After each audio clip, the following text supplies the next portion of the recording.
بسم اللہ الرحمن الرحیم۔ ناظرین، آج ہم بات کریں گے فرعون کی باندی کا ایمان افروز واقعہ کے بارے میں۔ واقعہ فرعون کی بیٹی اور اس کی باندی مشاطہ کا ہے۔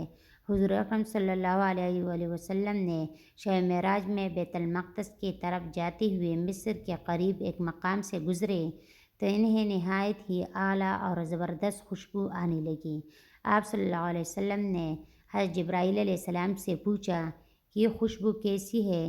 جواب ملا کہ فرعون کی بیٹی کی باندی مشاطہ اور اس کی اولاد کی قبر سے آ رہی ہے۔ پھر حضرت جبرائیل علیہ السلام نے اس کا قصہ بیان کیا کہ مشاطہ فرعون کی بیٹی کی خادمہ تھی اور وہ خفیہ طور پر اسلام لا چکی تھی۔ ایک دن فرعون کی لڑکی کو کنگھی کرتے ہوئے اس کے ہاتھ سے اتفاقاً کنگھی گر پڑی۔ وہ اٹھانے لگی تو اس کی زبان سے بے ساختہ بسم اللہ نکل گیا۔ اس پر شہزادی نے کہا کہ تو نے آج عجیب کلمہ بولا، رب تو میرے باپ فرعون ہی ہے، تو پھر تم نے یہ کس کا نام لیا ہے؟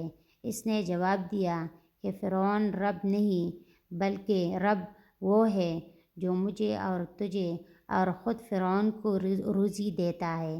شہزادی نے کہا کہ اچھا، تو میرے باپ کے سوا کسی اور کو اپنا رب مانتی ہے؟ تو اس نے جواب دیا کہ ہاں ہاں، میرا تیرا اور تیرا باپ کا سب کا رب اللہ تعالیٰ ہی ہے۔ شہزادی نے اپنے باپ سے کہلوایا اور وہ سخت غضبناک ہوا اور اسی وقت اسے برسر دربار بلاوا بھیجا اور کہا کہ کیا تو میرے سوا کسی اور کو اپنا رب مانتی ہے؟ مشاطہ نے کہا کہ میرا اور تیرا رب اللہ تعالیٰ ہی ہے جو بلند اور بزرگی والا ہے۔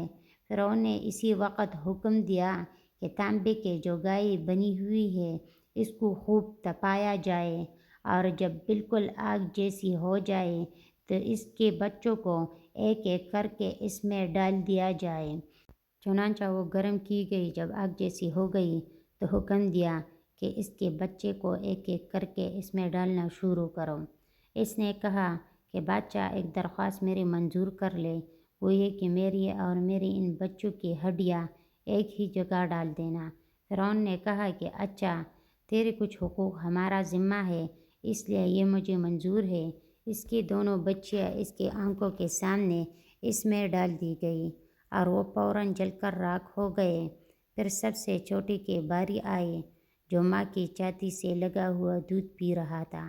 فرعون کے سپاہیوں نے اسے گھسیٹا تو اس نیک بندی کی آنکھ کے تلے اندھیرا چھا گیا۔ اللہ تعالیٰ نے اس بچے کو اسی وقت زبان دے دی اور اس نے بآواز بلند کہا کہ اماں جان، افسوس نہ کر، اماں جان، ذرا بھی فسور پیش نہ کر، حق پر جان دینا ہی سب سے بڑی نیکی ہے۔ چنانچہ انہیں صبر آ گیا۔ اس بچے کو بھی آگ میں ڈال دیا گیا اور آخر میں ان کی ماں کو بھی اسی آگ میں جلا کر شہید کر دیا گیا، اور یہ خوشبو کی مہک اس کی جنتی محل سے آ رہی ہے۔ سبحان اللہ۔